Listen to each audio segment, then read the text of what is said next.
En 1968, au moment où les relations entre De Gaulle et Johnson sont vraiment tendues, la CIA propose un contrat à Alfred Hitchcock. Il lui propose d'adapter le roman de Léon Uris, parce que ça permettra à Alfred Hitchcock de relancer sa carrière. Uris avait écrit un roman à succès du nom de Topaz, où le contre-espionnage français était un nid d'espions soviétiques et l'Élysée était aux mains d'un personnage diabolique.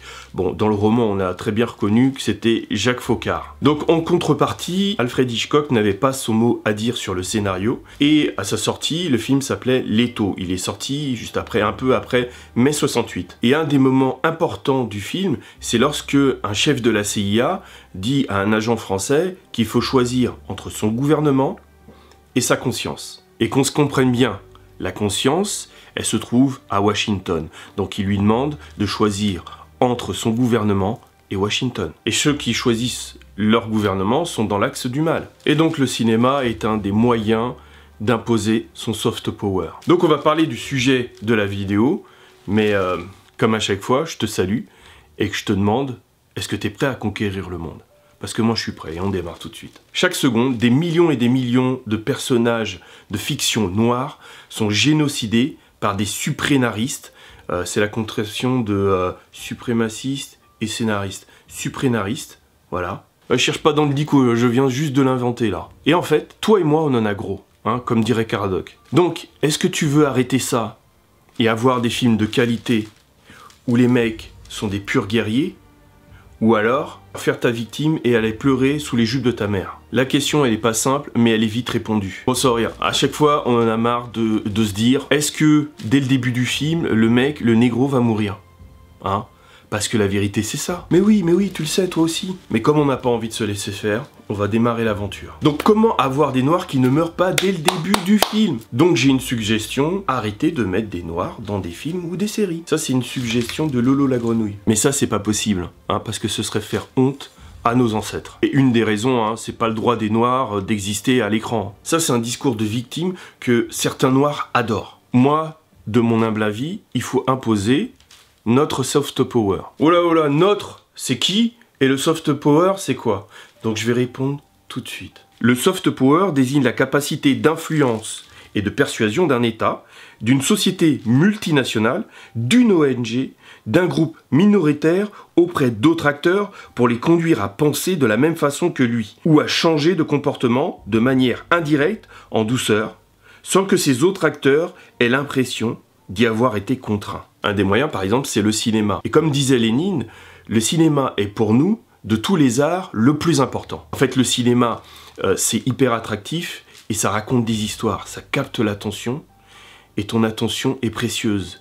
Et ça permet de la convertir à d'autres idéologies. Je vais te donner la différence avec le hard power. Le hard power, ou la manière forte, est un concept utilisé principalement par le réalisme dans les relations internationales. Il désigne la capacité d'un corps politique à imposer sa volonté à d'autres corps politiques à l'aide des moyens militaires et économiques. Notre deuxième souci, c'est qui le nous ? Je parle précisément de ma communauté qui me suit, qui sont anti-victimisation et qui sont stratégiques et à la fois pragmatiques. Parce que tu le sais, on peut pas parler à tout le monde, on peut pas plaire à tout le monde, et mon objectif, c'est qu'on puisse appliquer ce que je dis en vidéo. Je vais te donner aussi des exemples de soft power et comment imposer sa volonté au cinéma. Par exemple, la franchise Marvel Cinematic Universe. Tu vois plus généralement dans les films américains leur patriotisme, leur valeurs culturelles. Je te parle des films Marvel simplement parce que ça permet à la culture américaine de s'imposer. C'est aussi la franchise la plus rentable au monde avec 22 milliards de recettes. Et un moyen pour les États-Unis d'imposer leur culture, leur vision, leur manière de vivre au reste de la planète, c'est grâce aux films. Et les films Marvel aident beaucoup à avoir cette vision des choses. Encore une fois, il n'y a pas de gentils et de méchants. Par exemple, pour les Turcs, la série Dirilis Ertugrul, je crois, désolé pour la prononciation. Cette série est un véritable phénomène dans le monde arabe. Et cette série permet de véhiculer une certaine image aussi de la Turquie. La Turquie est le deuxième exportateur de séries télé, juste après les États-Unis. C'est un véritable outil d'influence à l'étranger. Il n'y a pas que les États qui font du soft power. Par exemple, il faut savoir que la triade chinoise, Sun Yat-sen, je parle pas chinois donc je mettrai en bas, il finançait les films de Bruce Lee. Il faut savoir aussi que le parrain de Francis Ford Coppola était supervisé par la Cosa Nostra. Ça leur permettait d'avoir une aura menaçante aux quatre coins du monde. En 2008, il y a eu le film Sex and the City. Il faut savoir qu'il y a eu 163 marques prestigieuses qui étaient intégrées dans le film. Et la participation des marques dans le film a frôlé les 23 millions. Et ça leur permettait aussi d'asseoir leur image. Ouais, mais après on pourrait se dire, oui, mais il y a d'autres personnes, il y a d'autres pays où ils ont des productions de films importantes, intéressantes. Par exemple, il y a en Inde, Bollywood, ou au Nigeria, Nollywood. Sauf que leur attrait culturel est moins universaliste. Il faut que ça parle au monde entier. La clé du soft power réside dans la crédibilité. Il faut bien comprendre qu'on n'est pas dans une guerre d'attention, on est dans une guerre de temps d'attention. Vous savez, je pourrais vous demander qu'est-ce qui est le plus précieux au monde. Et vous allez me répondre, l'or, le pétrole, et d'autres vont me dire la data, les données.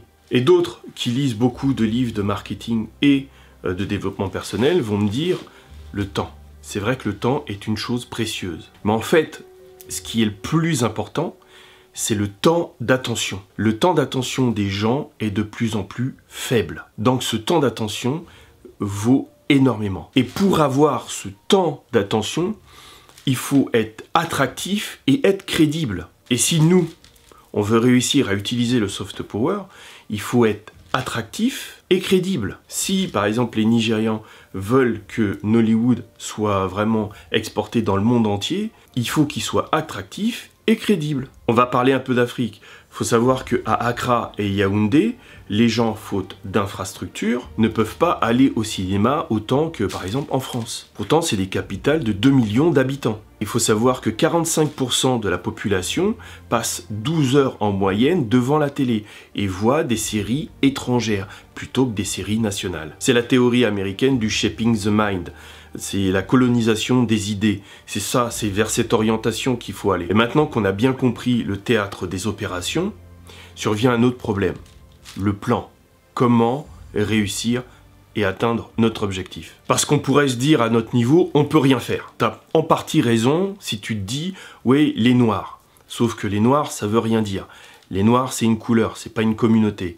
Il y a différentes communautés noires, il y a différentes communautés dans le monde, et noir, c'est juste une couleur. Parce qu'il y a plein d'hindous qui sont noirs aussi. Il y a des noirs en Afrique, il y a des noirs en Amérique du Sud, il y en a des noirs aux États-Unis, et il y a des noirs en Europe. Mais une corporation, un groupe, une communauté où les noirs seraient bien représentés, là c'est possible. Bien représentés et facilement identifiables. Mais pour ça, il faut d'abord avoir une démarche stratégique. Et pour revenir à la notion de communauté, elle n'a pas besoin d'être à 100% noire. Donc on imagine un groupe d'afrodescendants qui voudraient valoriser leur image, l'image de leur groupe, pour qu'on puisse identifier et se dire, ces noirs-là, ils sont différents, ils sont disciplinés, organisés, battants. Donc là, on aurait deux objectifs. Par exemple, ce serait améliorer leur image pour permettre un meilleur recrutement et améliorer leur image pour imposer leur volonté de puissance économique. Et quels moyens on pourrait utiliser? On pourrait utiliser des symboles identitaires liés à leur groupe dans des œuvres artistiques. On pourrait aussi utiliser des entreprises liées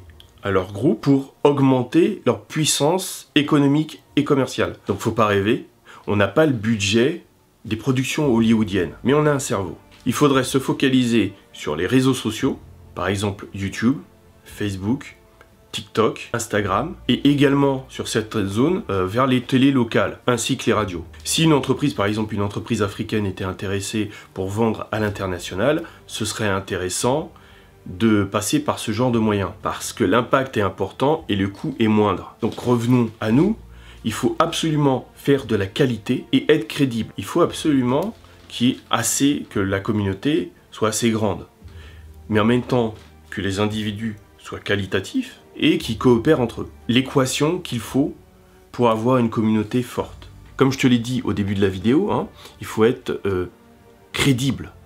Donc il faut faire de la qualité et être attractif. Et comme on veut augmenter cette puissance, ça ne peut pas être restreint à quelques noirs. Il ne faut pas que cette communauté majoritairement composée de noirs ne soit que noire, parce qu'il faut parler à beaucoup de monde.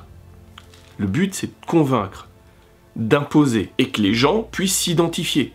Il faut que l'Indien noir, en sachant qu'il y a beaucoup de racisme en Inde, vaut mieux être un Indien clair de peau plutôt qu'un noir, lui, il doit être capable de s'identifier à la production artistique qu'on veut lancer. Oui, mais Nico, tu disais, arrêtez de voir des noirs mourir dès le début d'un film.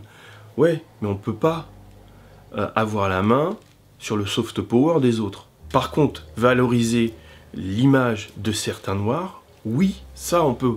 Là, c'est possible. Pour me suivre, il faut avoir une volonté de puissance et pas de nuisance. Je veux pas que ceux qui me suivent passent pour des faibles. Donc au fur et à mesure du temps, ceux qui ont une conception différente vont s'en aller. Et les guerriers resteront. Et on peut y arriver, les ancêtres protègent. Tu sais, on est sur un échiquier. Et pour toi et moi, il n'y a que deux possibilités. Soit on est sur l'échiquier, c'est-à-dire on est un pion, soit on est le joueur qui pousse les pions. Qu'est-ce que tu préfères? Dis-le moi en commentaire. Pour aller plus loin, je vais vous mettre des vidéos, des liens soit en description, soit directement sur la vidéo. Ça vous permettra d'aller un peu plus loin. Et quant à moi, je vous dis, serrez les rangs et restez unis.